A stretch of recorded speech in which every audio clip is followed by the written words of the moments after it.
nổi danh từ trẻ nhưng lại là người thành công muộn. Từng suýt bị đội tuyển loại bỏ, nhưng lại giành đến 31 chức vô địch thế giới, đạt được cú double Grand Slam lịch sử. Từng thua trận đến mức muốn giải nghệ, nhưng nhờ có một tình yêu mãnh liệt, khiến anh gắn bó với cây vợt 31 năm. Từ một cậu bé trở thành huyền thoại. Vì con đường bóng bàn 31 năm này, Mã Long đã nỗ lực đến mức nào? Mã Long sinh năm 1988 tại An Sơn, tỉnh Liêu Ninh. Mã Long lúc nhỏ có thể chất yếu ớt, cứ 3 bữa nửa tháng là bị ốm.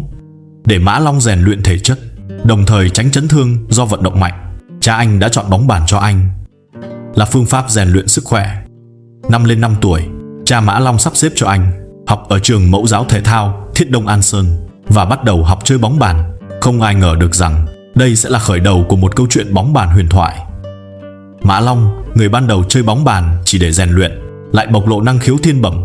Nội dung huấn luyện viên dạy, anh không chỉ tiếp thu nhanh mà còn không hề lười biếng khi tập luyện. Dù luyện tập đến sưng cả tay, anh ấy chưa bao giờ kêu mệt, kêu đau. Cha mẹ Mã Long nhận thấy tài năng bóng bàn của con, quyết định để anh tập trung hơn, dồn nhiều sức lực vào con đường này. Vì thế, Mã Long đã chuyển 3 trường tiểu học. Lý do chuyển trường đều là vì phải chuyển chỗ tập bóng. Mã Long đi học mỗi buổi sáng, chiều tập luyện. Mỗi buổi tập thường kéo dài đến 5-6 giờ chiều. Thường tự bắt xe buýt 40 phút để về nhà. Mỗi ngày 3 điểm thẳng hàng, cuộc sống tập luyện khô khan. Mã Long lúc nhỏ không những không phàn nàn. Ngược lại, theo thời gian trôi qua, niềm đam mê bóng bàn của Mã Long ngày càng lớn. Anh muốn vào đội tuyển quốc gia để làm rạng danh đất nước. Và những nỗ lực của Mã Long cũng nhanh chóng được đền đáp. Năm 1996, Mã Long vào trường thể thao An Sơn, theo học dưới sự hướng dẫn của huấn luyện viên Bạch Hiểu Đông. Mã Long tiếp nhận chương trình huấn luyện bài bản, rất chăm chỉ và chịu khó trong luyện tập. Dù tập thể lực cùng với các bạn lớn hơn vài tuổi, dù là nhảy ếch hay chạy con thoi, anh ấy luôn kiên trì đến cùng. Dù là người cuối cùng, tinh thần không chịu thua giúp Mã Long tiến bộ rất nhanh. Chỉ sau nửa năm tập luyện tại trường thể thao thành phố, Mã Long đã vô địch giải bóng bàn cấp tiểu học An Sơn ở nhóm tuổi của mình. Mã Long với những màn thể hiện xuất sắc cũng lọt vào mắt xanh của đội tỉnh Liêu Ninh. Năm 1999, Mã Long 11 tuổi được chọn vào đội tỉnh Liêu Ninh, bắt đầu sự nghiệp bóng bàn chuyên nghiệp. Mã Long sau khi vào đội tỉnh, dưới sự hướng dẫn của nhà vô địch thế giới Vương Tuấn, trong năm thứ 2 vào đội tại giải bóng bàn cúp Hy vọng Đông Á, giành chức vô địch đơn nam. Nhưng sự cạnh tranh giữa các vận động viên rất khốc liệt. Những vận động viên được tập luyện trong đội tỉnh không ai là người tầm thường.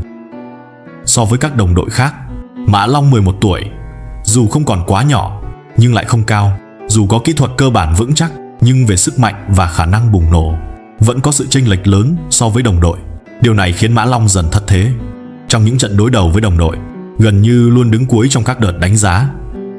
Dần dần, đội không còn coi trọng Mã Long nữa. Việc tập luyện bị cắt giảm, khiến Mã Long dần trở thành người ngoài lề của đội tỉnh.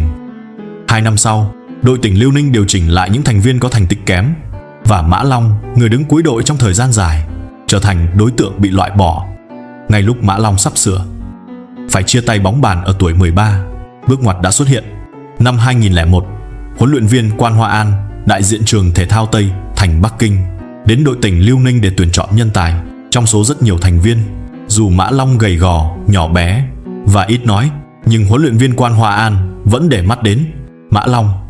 Trong mắt người khác, Mã Long với nhiều khuyết điểm lại là một vận động viên có cảm giác bóng hiếm có. Huấn luyện viên Quan Hoa An đã trao đổi với đội tỉnh Liêu Ninh cùng cha mẹ Mã Long và quyết định đưa Mã Long về Bắc Kinh đào tạo.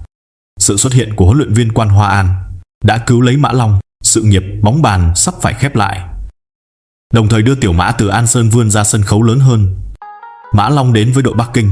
Ngoài huấn luyện viên Quan Hoa An, anh còn gặp huấn luyện viên Trương Lôi, người sẽ ảnh hưởng đến cả sự nghiệp. Huấn luyện viên Trương Lôi khi thấy Mã Long chơi bóng, cảm thấy Mã Long chơi bóng rất có hồn, là một cầu thủ toàn diện, ngay lập tức nhận Mã Long làm học trò. Với tình hình của Mã Long, hai huấn luyện viên Quan Hoa An và Trương Lôi đã điều chỉnh lại kế hoạch huấn luyện để nâng cao thể chất của Mã Long. Ngoài việc tập bóng bàn hàng ngày, còn tăng cường thêm tập luyện thể lực. Cuối năm 2002, dưới sự hướng dẫn tận tâm của huấn luyện viên Trương Lôi, Mã Long có cơ hội tham gia trại huấn luyện tài năng trẻ xuất sắc tại Nhật Chiếu, Sơn Đông.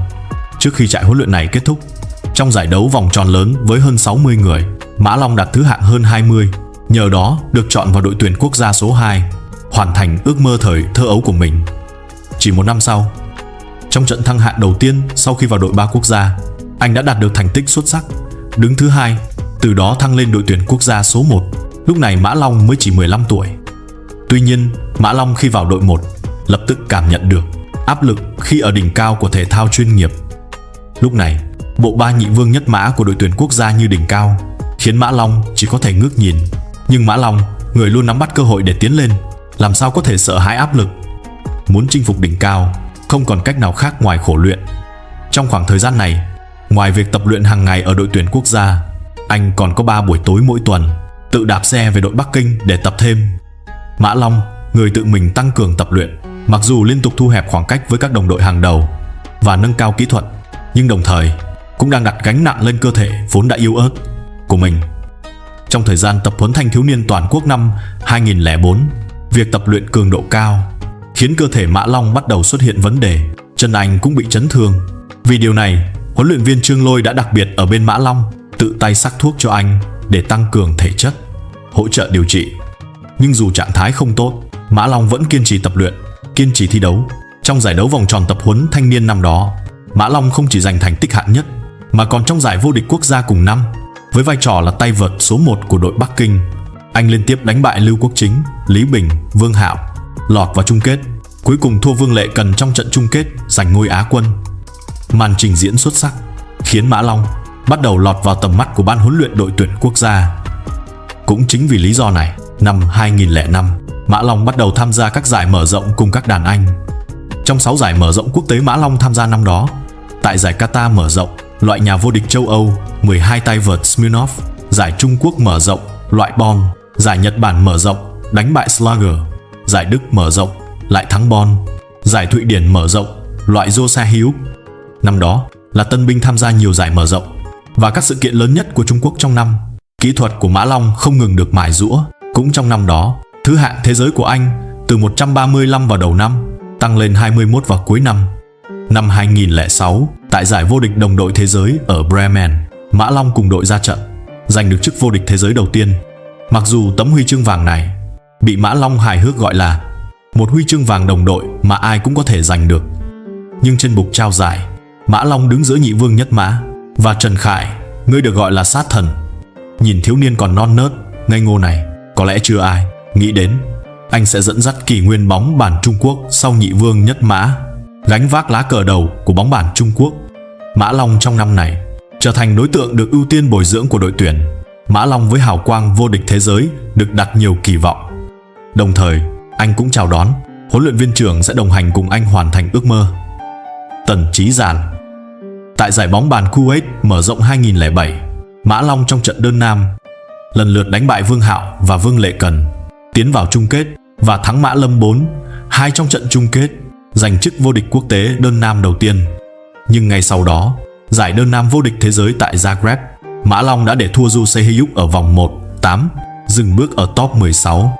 Trong trận chung kết giải vô địch thế giới năm đó, Mã Lâm tiếc nuối để thua Vương Lệ Cần, lại một lần nữa bỏ lỡ huy chương vàng. Năm đó, một cậu bé thấy một người đàn ông rơi lệ, nhưng chưa từng thực sự nếm trải vị tiếc nuối, cũng chưa từng trải qua thời khắc đen tối của riêng mình.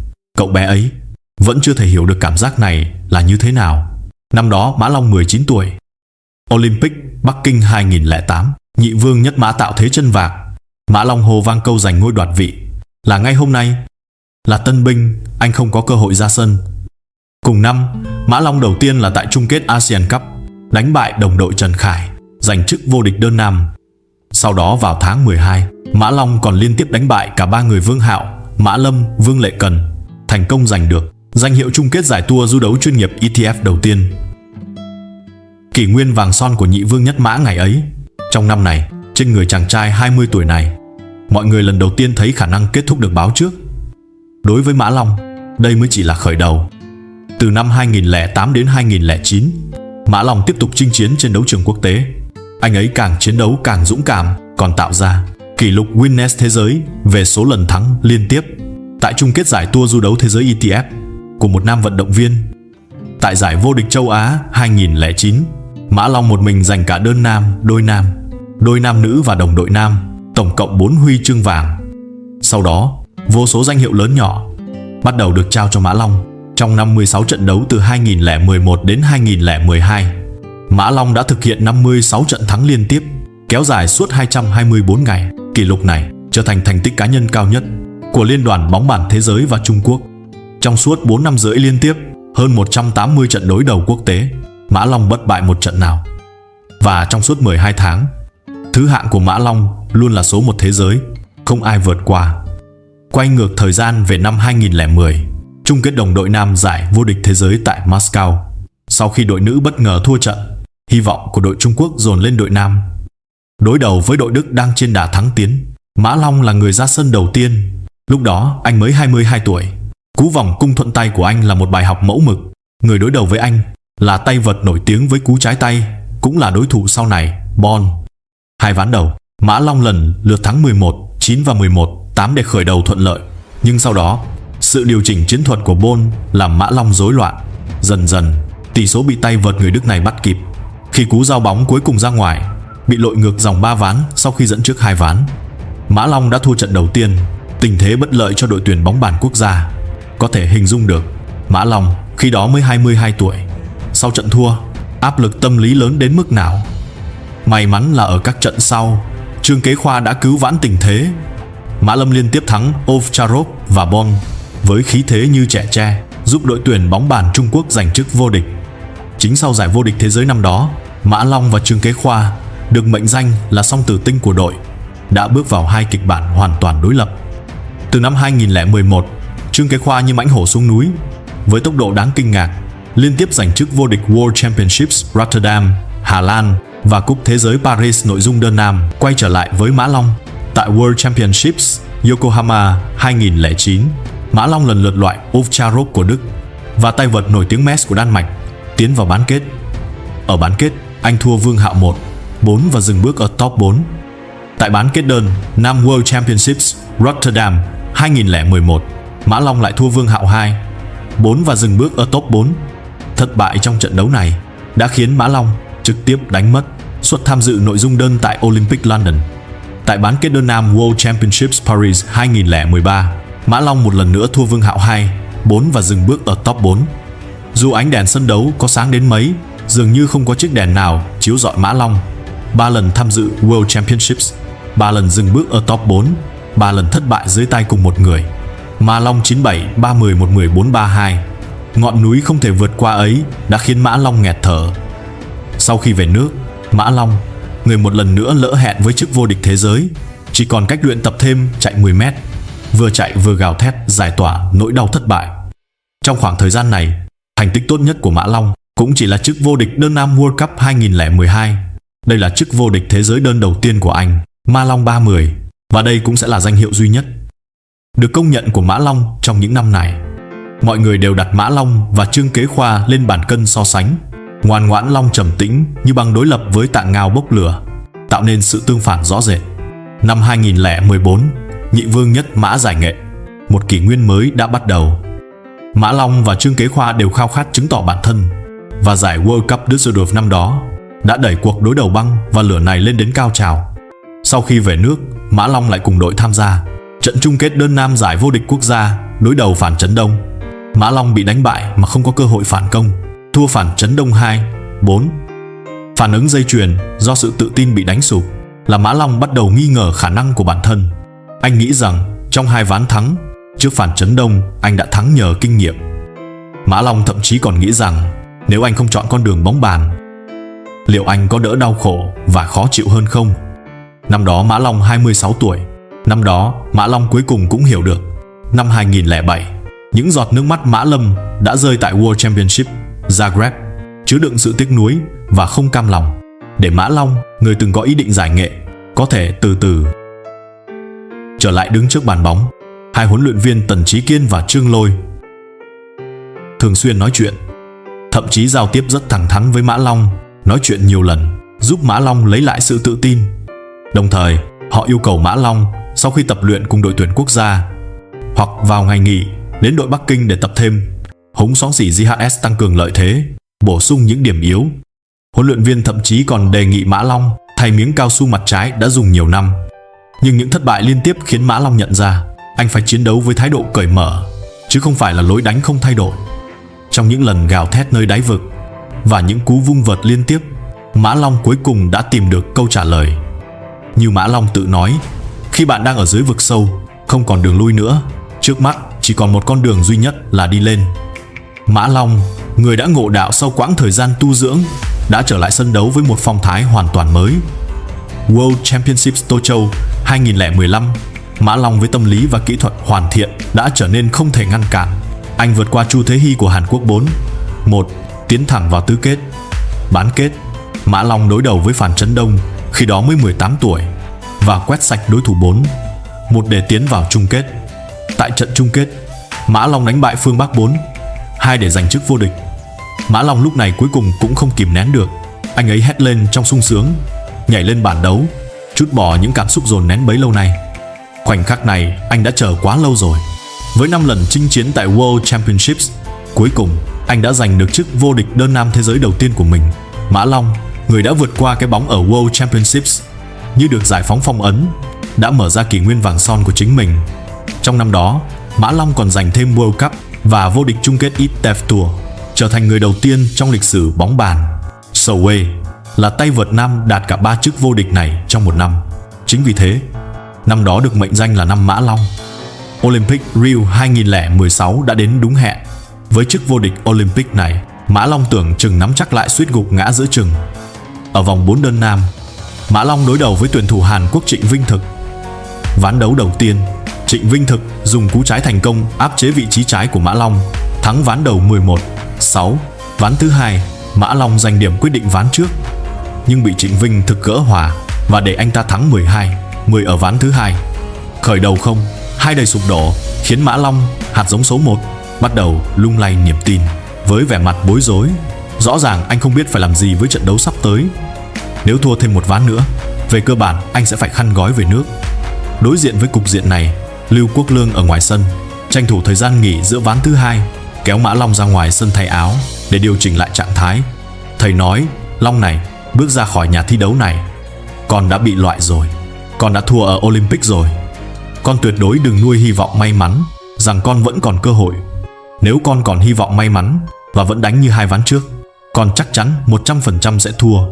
Chúng ta đã bước ra thì không thể quay lại. Bây giờ khi chúng ta bước trở lại nhà thi đấu này, con phải xem như mình đã thua thật rồi. Ông trời lại cho con một cơ hội nữa. Con trở lại đây lần nữa, con vẫn còn một tia hy vọng sống. Những lời nói của Lưu Quốc Lương đã hoàn toàn đánh thức Mã Long đang bồn chồn, giúp anh nhanh chóng lấy lại bình tĩnh. Đối với một tuyển thủ hàng đầu, một khi nút thắt tâm lý được phá vỡ thì sẽ không thể ngăn cản.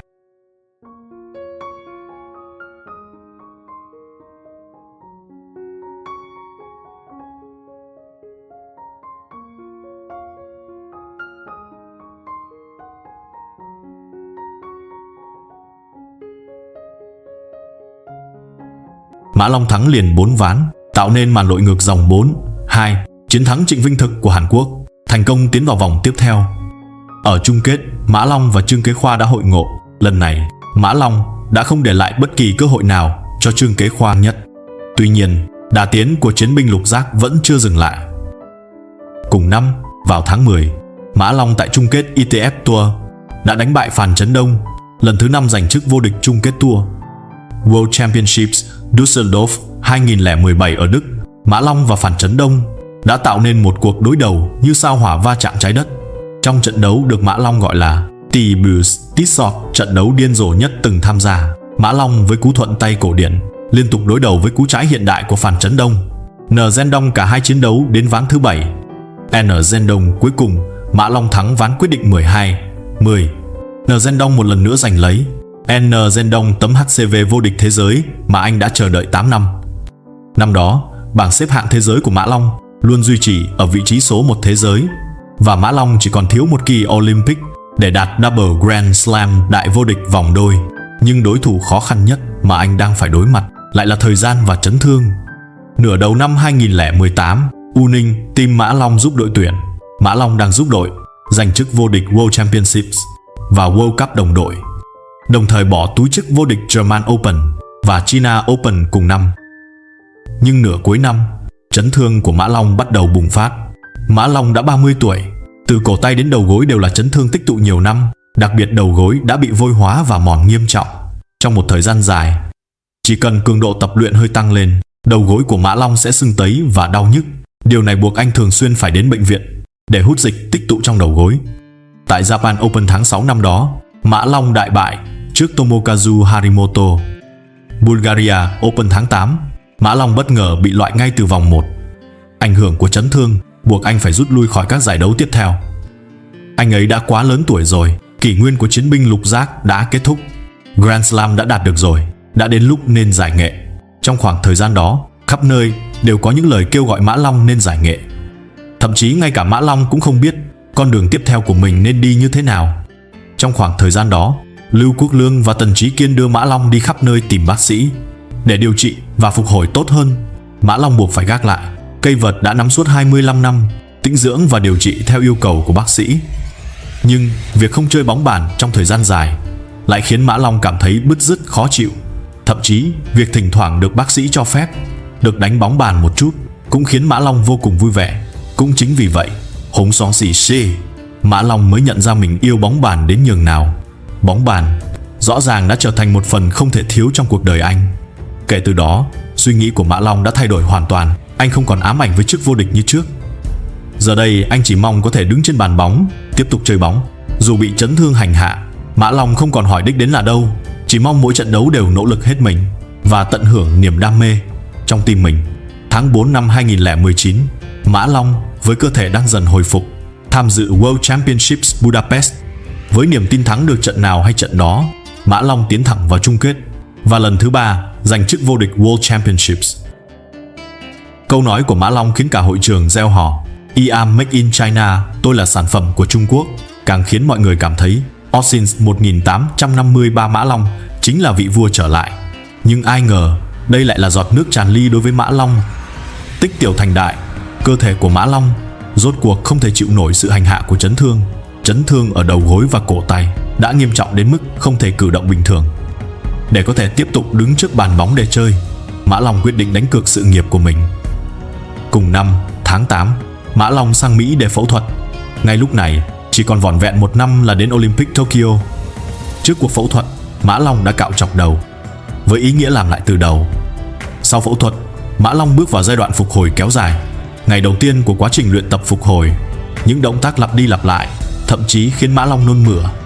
Trong những buổi tập phục hồi nhàm chán ngày qua ngày, dường như chỉ có vết sẹo dài khoảng 5 cm trên đầu gối anh là minh chứng cho giai đoạn này. Cùng năm, tháng 12, sau 2 tháng phẫu thuật và phục hồi, Mã Long trở lại. Anh trở lại sàn đấu với liên tiếp những thất bại.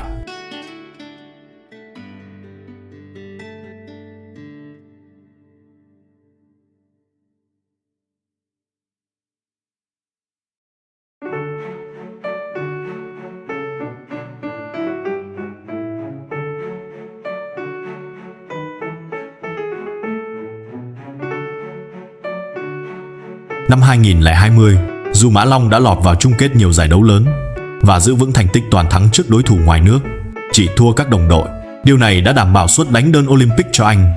Đối với Mã Long, anh đã chấp nhận rằng mình không còn ở đỉnh cao, nhưng chỉ cần còn đứng trước bàn đấu, anh sẽ dốc toàn lực vung vợt. Gạt bỏ mọi danh hiệu, giữ thái độ khiêm tốn, anh xem mỗi trận đấu là một cuộc tấn công. Nhưng việc vào chung kết là không bao giờ đủ với anh. Mọi người đều cùng anh chờ đợi một câu trả lời cuối cùng. Liệu Mã Long của năm 2020 có thể giành thêm chức vô địch đơn nam? Cuối năm 2020, khi bóng bàn cuối cùng cũng phải chịu ảnh hưởng của dịch bệnh, trước khi các giải đấu bị đình trệ, Mã Long đã nắm lấy cơ hội cuối cùng và duy nhất này. 2020 ETF Finals, Zhengzhou Double Fish.